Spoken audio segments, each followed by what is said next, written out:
Oh yeah, what up? This is my DVD review of Ring of Honor Up for Grabs, and this was the show where they did the tag team tournament to decide who will be the new Ring of Honor tag team champions right after Jay Briscoe decided to vacate the titles after a New Level show. And the first matchup was first matches were all first round matches, the first four matches, and they went to the semifinals matches.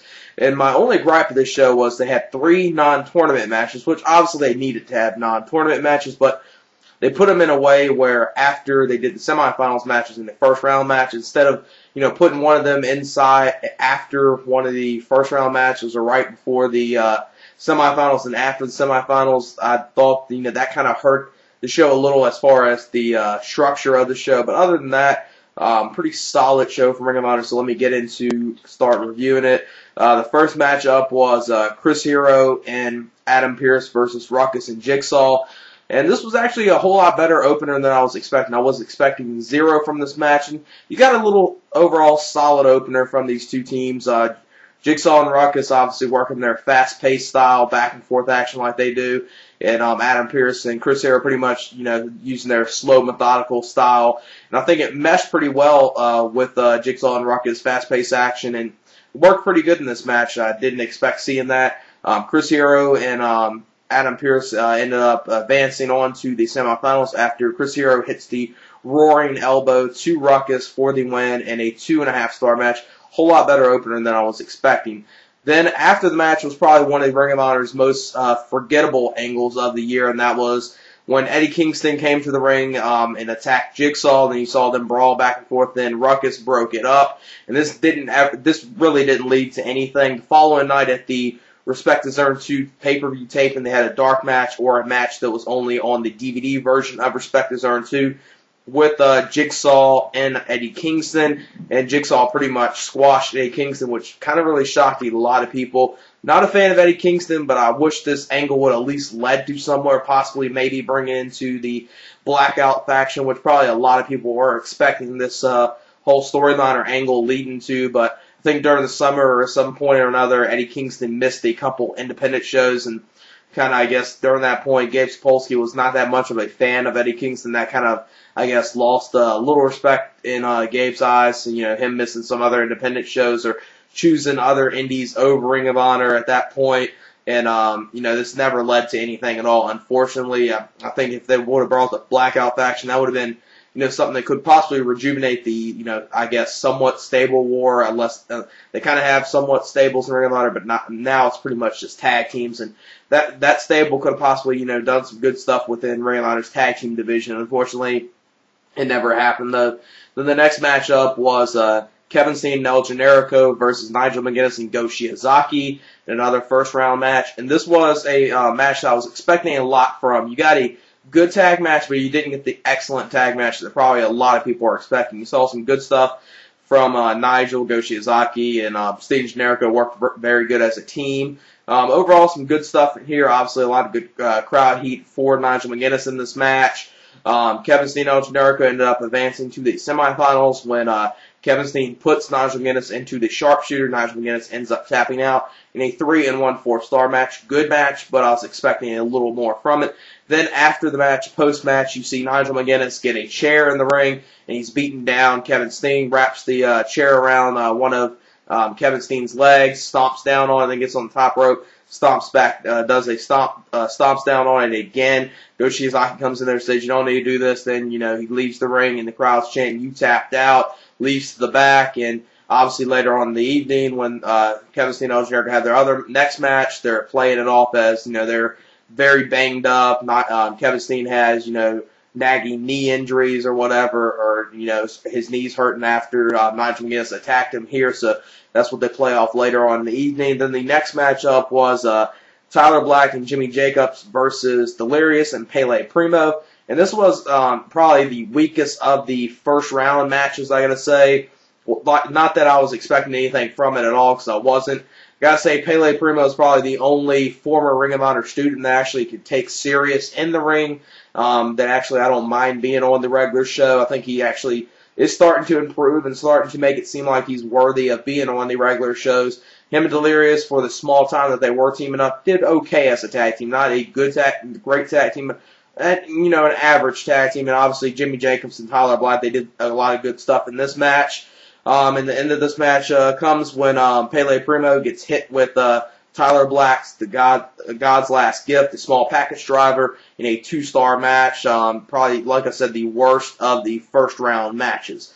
Then after this, they do the pretty much running segment, skit, whatever you want to call it, where Delirious calls out Daisy Hayes, tries to ask her out on a date. Then Titus comes out there, interferes, and obviously, where that all ended.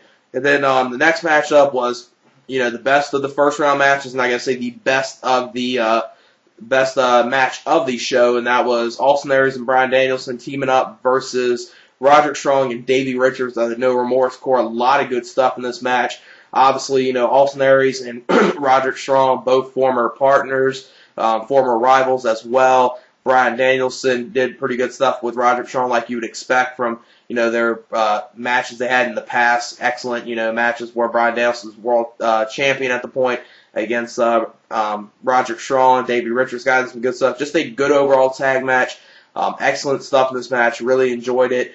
And the end of the match comes when Roderick Strong gets put into the triangle choke of Bryan Danielson, ends up tapping out in a 3.5-star match. Easily the best match of the show.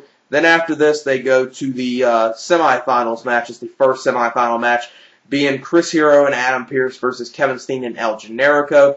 And this was not that good of a match at all. Wasn't expecting it to be, but expecting it to maybe be a little better than what it was. It had kind of a kooky ending, but booking sense, it kind of made sense. The end of the match was Shane Hagadorn was on the ring apron. He had the briefcase in his hand, which later was revealed the night after Respect Is Earned 2 that the NWA title was in the briefcase. And at one point he was holding it up, and Chris Hero tried to whip El Generico into it, kind of knock him out with the briefcase. El Generico reverse whipped him into the briefcase and then just rolled him up. So Kevin Steen and El Generico advanced. And during this match, they were obviously playing it off. The El Generico was banged up. Kevin Steen was obviously hurting from his knees. And obviously you saw some good in-ring psychology with Adam Pearce and Chris Hero working over the knee a lot of the match. That was pretty much the whole premise of the match, which they were pretty much banged up, and pretty much what the cheap tactic that Chris Hero and Adam Pearce were trying to do to advance on to the finals obviously came back and bit him in the ass. And a 1 3/4-star match, not that good of a match. And then the next matchup was Tyler Black and Jimmy Jacobs versus Austin Aries and Bryan Danielson. Obviously, this was a match that if you were in attendance, you were probably really, really pissed off at the ending of this match. And this wasn't even really a match. What it started off, it started off with Austin Aries running out there, brawling with Jimmy Jacobs. Then he got a steel chair involved, hit Jimmy Jacobs with it, then got DQ'd. So Tyler Black and Jimmy Jacobs advance on to the finals of the tournament, and Austin Aries and Bryan Danielson get DQ'd. But for booking-wise, it actually made sense the way they did this. It was obviously to add heat to the Jimmy Jacobs and Austin Aries feud, and then the following night at Respect Is Earned 2, these two teams had a main event tag team title match between each other. So it added, more prestige to that match a little and built it up a little. So that was pretty much the reason why they went this route and had this match end like this. So since this wasn't really even a match, I'm not going to obviously give it a star rate. And then the next matchup was the first of the non-tournament matches, and they had 3 of these in a row. First one was Alex Sugarfoot Payne versus Shane Hagadorn. This was, former Ring of Honor students battling each other. Not that enjoyable of a match. Not a fan of either one. Both these two really bore the hell out of me when they're in the ring. Pretty much, when WWE has the Divas match, a lot of people will say that's the piss break of the evening. Well, when you have Shane Hagadorn in the ring, that's pretty much one of the piss breaks in Ring of Honor. Not that good of a match at all. Wasn't expecting anything. Shane Hagadorn goes over on Alex Payne in a 1-star match at best. Then the next matchup was a match I was really looking forward to, and it did deliver, and that was Eddie Edwards versus Claudio Castagnoli in a non-tournament match. Very, very good match. These two worked very good. A lot of good back-and-forth action. I'm probably going to enjoy this match. I probably enjoyed this match a lot more than some people, mainly due to the fact I'm a huge Eddie Edwards fan. I'm definitely glad to see him that he's getting finally utilized well in Ring of Honor. And Claudio Castagnoli, I'm not that much of a big fan of him, but he's overall, I would say, he's a good worker, and these two worked very good with each other.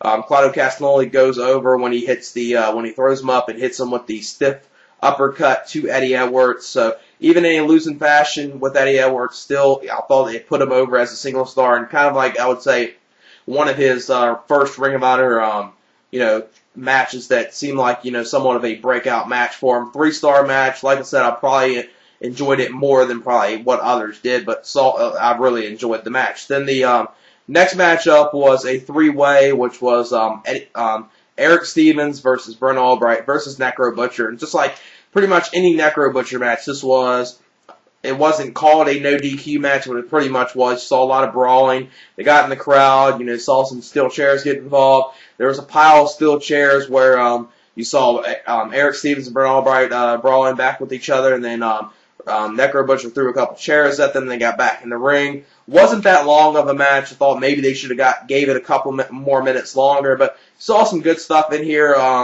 Erick Stevens and Brent Albright worked very well, and Necro's inclusion of it, I would say, in this case, kind of hurt the match a little, but not to a level to make it a terrible match. It just wasn't a great match. It was, an average match, I would say. Erick Stevens gets the victory after hitting the Doctor Bomb onto Necro Butcher for the victory in a 2 3/4 star match.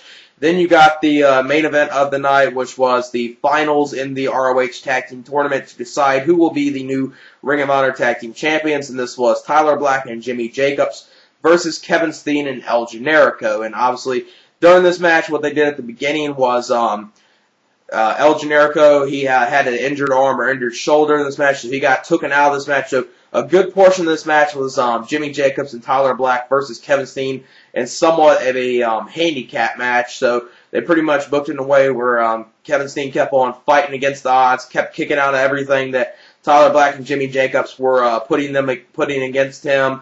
And then later on, right at the end of the match, was Kevin Steen. Looks like Tyler Black and Jimmy Jacobs are going to hit the Super Contra code to Kevin Steen. El Generico comes back out there, gets back into the match, and then you see Kevin Steen and El Generico hit their package pile brainbuster combination, and an excellent way this match ended for as far as a great heel tactic of after El Generico, or right when El Generico was hitting the brainbuster, Tyler Black came out of nowhere, rolled El Generico up, and Tyler Black and Jimmy Jacobs became the tag team champions. And definitely, a good way they won the tag team titles as far as, being the heel tag team in Ring of Honor, and definitely got them a lot of heel heat from the fans, because they did it in a way where it seemed like this time where the crowd was pretty much completely thinking that Kevin Steen and El Generico are finally going to win the tag team titles. Obviously, later on in September at the Driven pay-per-view is when the Kevin Steen and El Generico finally did capture the tag team titles by defeating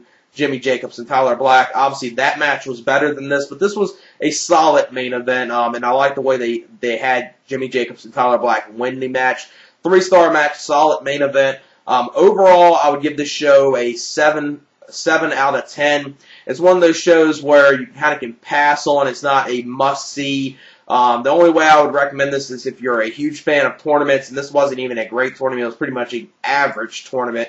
And the other thing is, if you're a huge fan of the Age of the Fall of Jimmy Jacobs and Tyler Black, you might want to check it out since they obviously won the tag team titles. Then after the main event, Jimmy Jacobs gets on the mic, and this is when they did when the crowd pretty much threw debris and everything in the ring, threw all trash at Jimmy Jacobs and Tyler Black after they won. A lot of good heel heat reaction for Jimmy Jacobs and Tyler Black. Obviously more for Jimmy Jacobs. Tyler Black kind of, he only gets the heel heat when he's in there, kind of associated with Jimmy Jacobs. When he's kind of a singles wrestler, he's more of a face, which obviously at some point or another, Ring of Honor is going to turn him face. So, like I said, this average show, if you're a fan of tournaments or you're a fan of the Age of the Fall, you might want to check it out. Other than that, this is one of those shows that you can pass up on. So, like I said, 7 out of 10, and yeah, that's it. Peace.